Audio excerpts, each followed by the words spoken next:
Welcome to Read Your Comics. Today I'm looking at Uncanny X-Men 251. Thanks for joining me today. This cover has kind of made its way into pop culture a little bit more forcefully than in the past, perhaps. Definitely an iconic cover. I wanted to dive a little deeper, get behind this first veneer. But before I do that, I just want to give a quick thanks to all the viewers' support. Every like, comment, and subscription is appreciated. If you're enjoying positive comic content, please consider hitting thumbs up. Comments are always encouraged. And if you haven't already, why not hit subscribe so you can never miss any future videos. If you're watching this channel, more than likely you have probably already seen the Deadpool Wolverine movie.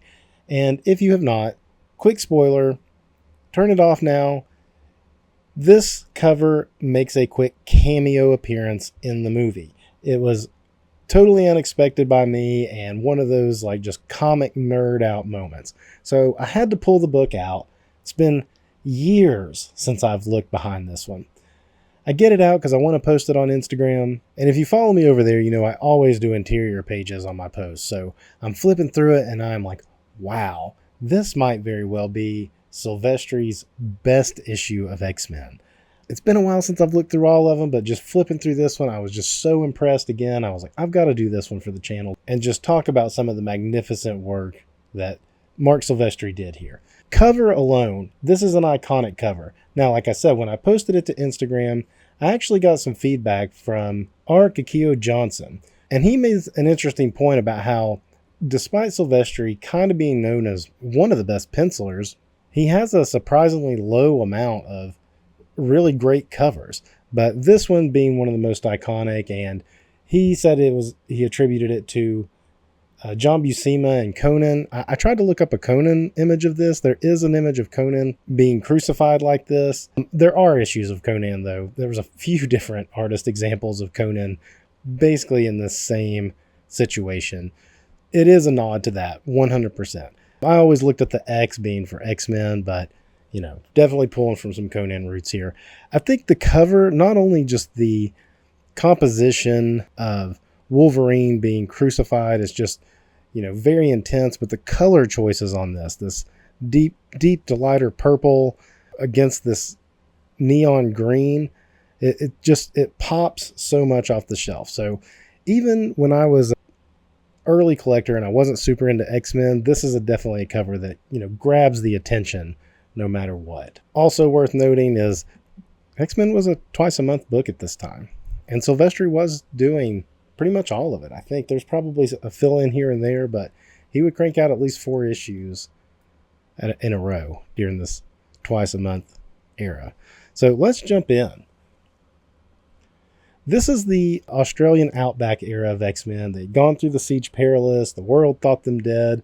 Also, this is 1989. Wolverine's solo series had probably still in the first 10, less than 12 issues had come out. I think it debuted in late 88. This is middle of, well, it says early November, which really means it probably came out in like late August. So Wolverine's solo series probably still within the first like 10 or so issues. So Wolverine hadn't really had a huge role in X-Men during that time. They were letting the character breathe over in his own title a bit. But they had Gateway, the mutant who had the little spinny thing that could teleport him wherever they needed to be. So he would come visit, right? He was in and out.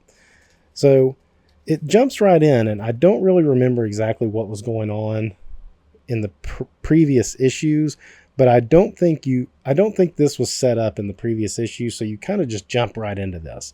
So either way, either you're picking it up for the first time, or like me, you're reliving it with a very foggy memory of what exactly was happening around it.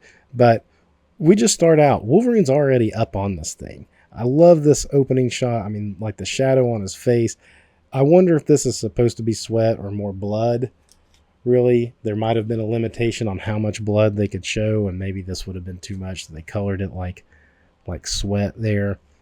Great opening page. Fever Dream is the title of the issue. And this is where I'm starting to say, I think this is some of Silvestri's best work, really. Not a ton of splash pages or overt action, anchor pages, so to speak. This is just solid storytelling. Look at this blaring sun in the Australian outback, just beating down on him as he's not nailed up, at least yet. He's just chained up. And it's Donald Pierce. And if you're not familiar with Donald Pierce, he was part of the Hellfire Club. Kind of been building him up into being a bigger solo threat. And his squad was the Reavers. And I didn't realize this at the time, even though they kind of mention it here. I don't know when I was reading this. I must have just gone right past it. But the Reavers are actually former Hellfire Club soldiers who were the ones Wolverine cut up in the classic X-Men 133. So it's these guys. These are the Reavers. And Wolverine, this is worth doing its own video on. Other people have done it, I'm sure. But gosh, look at these ads. Wolverine just slicing and dicing his way. It was on those first couple of pages, I guess. Slicing and dicing his way through these guys. You thought they were all dead, but they lived enough for Pierce, who was already part cyborg, to turn them into cyborgs too. And then you have Lady Deathstrike. And they'd been coming and going for a good bit. I don't know that it's their first appearance, but going back to issue 205, the Wounded Wolf issue, had the Reavers in it. Lady Deathstrike, of course. They got the drop on the X-Men here, or they think they got the drop on the X-Men. Really, they've shown up at the X-Men's Australian base. And the remaining part of the team, Havoc, Dazzler, Colossus, and Psylocke, they had actually been in the Savage Land, so they weren't there when the Reavers showed up. But Wolverine shows up, and they get the drop on him and decide to crucify him up. And, I mean, this is the stuff, the line work and stuff, it kind of has a little bit of Joe Kubert-ish, but saying that John Buscema in particular, was a big influence on Silvestri, I do see it a lot in these faces and angles and so forth of these pages. And, again, you just got Donald Pierce tormenting Wolverine. He wants him to suffer, because Wolverine chopped him up too. He chopped him up, and he chopped the Reavers up in the Hellfire Club, and this is just pure revenge. So then you get the Reavers. They are going to go they are going to go hunt for the rest of the X-Men in their little outback base here. Got some great shots here. These two panels kind of flowed kind of odd to me, mostly because these word bubbles obscure the gutter, but I love the helmet on this guy. Why is he wearing a clear helmet with goggles?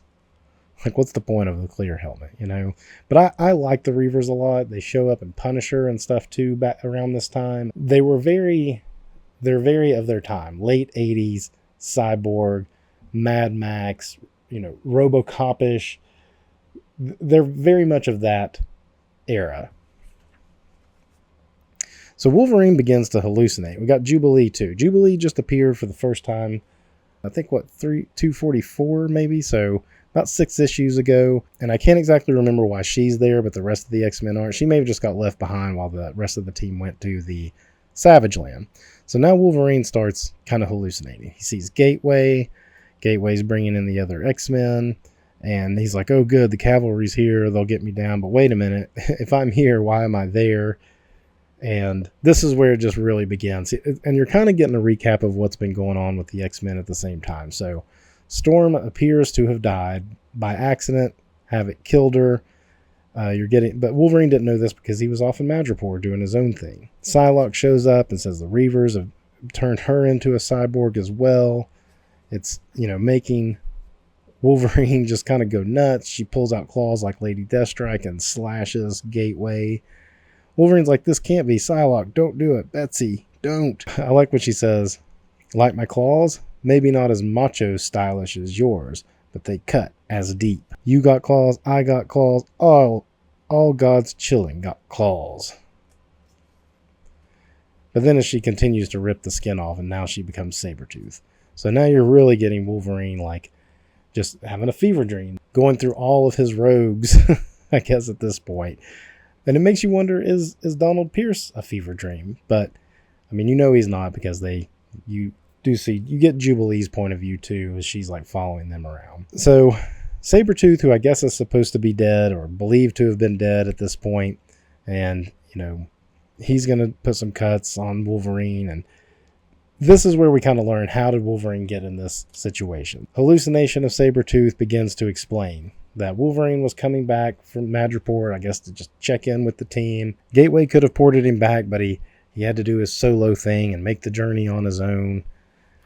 And when he shows up, they got the drop on him, and he wasn't ready for it. And he wasn't really ready because he just wasn't expecting anybody to be there. I like the slammo here too. In a recent issue of Wolverine that I just looked at with the Hulk, and by John Buscema actually, and they have a slammo on it as well. I wonder if it's the same letterer. And here it relays how these guys, they've fought Wolverine before. They've all been cut by him at some point or another. So at first they know to just keep their distance. So they essentially harpoon him and then get him to where in his arms in a position to where he can't slash them, and then they can just, beat him down. And this is the Wolverine that was vulnerable.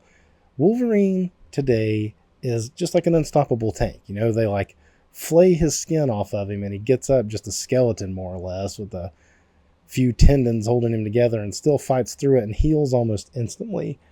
I saw some video one time, somebody theorized, or maybe it was explained and I just don't remember it, that after his Bone Claws era, his healing factor like amped up. I don't know. I was reading during that time. I don't remember that being like something set in stone, but maybe it did. But in this time period, Wolverine, while tough, fearless, would go into battle and he would take his lumps. He would get knocked on his ass repeatedly. And this is one of those times. I mean, here he is. They got the jump on him, and they beat him down enough to where he was unconscious enough to drag him up. And you get this double image because he's kind of reliving it while he's still up on there. That's an interesting way to portray that. Love this shot too. This is the stuff I'm saying, like Silvestri just did so good on these like facial expressions, the pain and torment on Logan's face. Even here, this close up. I love that like 3/4 angle, so you kind of get both eyes, get his bushy eyebrows. This mask is a callback to the Wolverine Kitty Pryde miniseries. So now Wolverine's kind of going through a few things. This is a reflection of that, which I've actually never read that Wolverine Kitty Pryde miniseries. I need to, because I guess it does give some history on Wolverine's past that I'm not overly familiar with. Some of his like Japanese history, or his time in Japan, I guess. So you see Kitty come up. Kitty's getting him down, or so he believes. And then he sees the X-Men come through the Siege Perilous again. And here's where you're kind of getting a little bit of what was happening with the team.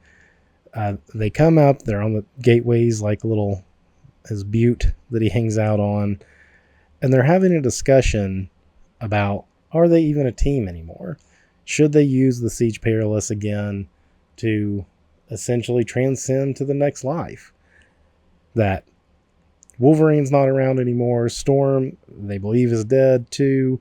There's just the four of them. This is Havoc. It's not Kazar or Kazar, however you pronounce it. And should they stay together? Meanwhile, the Reavers see him up there, and they're going up to ambush him, because this is what they're there for. They want to wipe out the X-Men. They're there for pure revenge. So in this discussion, they essentially decide we're going to go through the Siege Perilous again and just kind of be done with life. So as they go through, the Reavers get up there, and the Reavers are like, why are you doing this? We wanted to be the ones to beat you. What are you doing? Don't do that. And all of this is great paneling too. Again, this is why I'm saying Silvestri. Is this his best issue? And Wolverine's like, he's saying, no, stop. I'm right here. I'm right here. And she's like, they can't see you. You're kind of like, it's like the Christmas Carol or something. Kitty's the ghost of Christmas past in a way. She's like, this already happened. And then they're saying Psylocke did that. And there's always weird Claremontisms where they like characters that aren't in a relationship will have some kind of passionate kiss like this. Anyway, she's sending Havoc on through, and that's when the Reavers come up and they're like, what did you do to them? You made them go in. And she's like, and she says, or they say, where did they go? Where you cannot reach them, Reaver. You'll kill no X-Men today. And then the Siege Perilous drops. So I guess this is kind of a wrap-up of that storyline that's been going on for about 2 years that they've had the Siege Perilous. Now Kitty turns into a brood. I like that, chomp.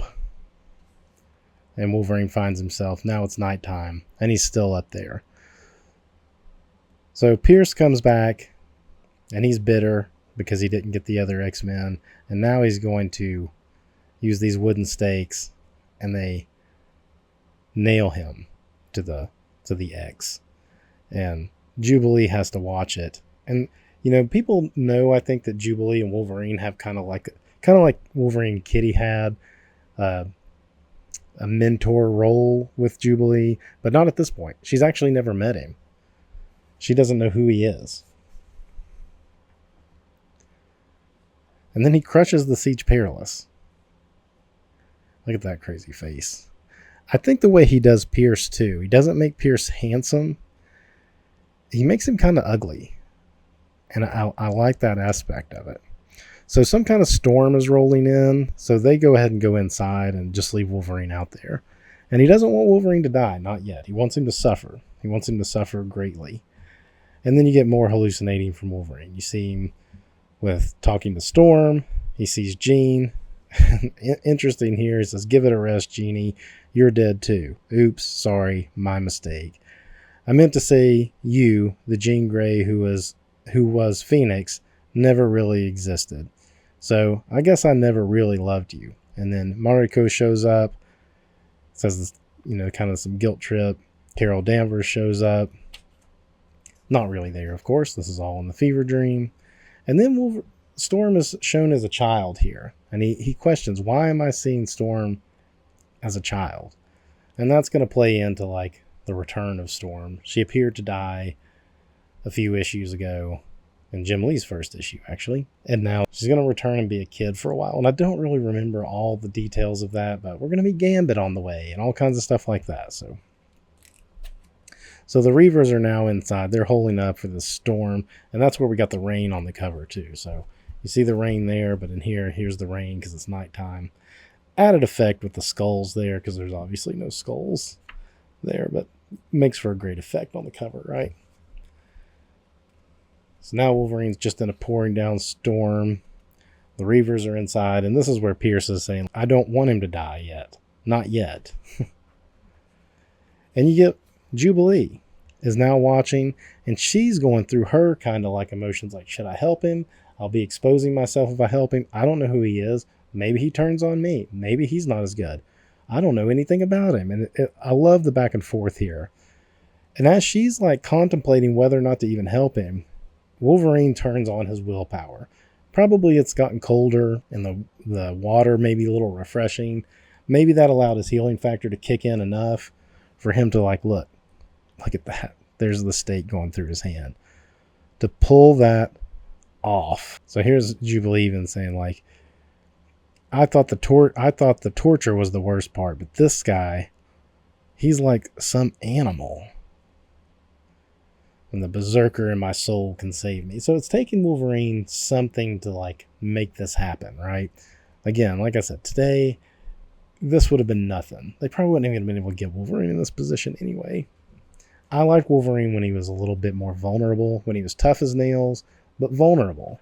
Because it added stakes to the story, right?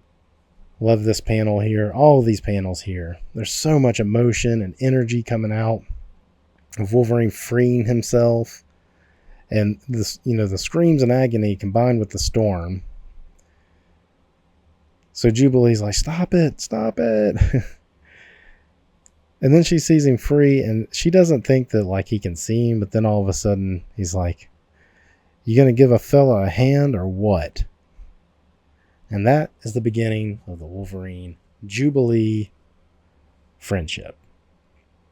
Anyway, I do think this is one of Silvestri's best issues. I'd really have to go look through all of his books again. Kikio Johnson mentioned Silvestri's first issue, which I believe is 218. I'm going to look at it too, because he felt like that one was the best due to his learning how to deal with Claremont's wordiness. I don't think this issue is overly wordy. I think this is like a perfect Claremont issue where enough is being conveyed without being too verbose and bogging the whole story down. We're past the Jim Shooter era. It's 89, so we're not. While there is like recap, it's more fluid and natural in the story as opposed to like we need a full page to try to tell what's been happening in thought balloons or narration or whatever. But that's it. I mean, what do you guys think? Is this Silvestri's best issue? I would say it's probably the best cover of his X-Men run for sure, but is it his best interior too? Let me know. And until next time, read your comics. Thanks for watching. If you enjoyed my breakdown of this issue, you can support the channel by hitting subscribe. It costs you nothing and helps other comic fans find the channel. You can also visit readyourcomics.com for cool merch, like this. Read Your Comics isn't just a brand, it's a mantra. And when you wear a Read Your Comics shirt, you are helping spread the word. For more classic comics conversation, be sure to follow me on Instagram at read.your.comics. And if you're still here, why not watch one of my older videos? Here or here.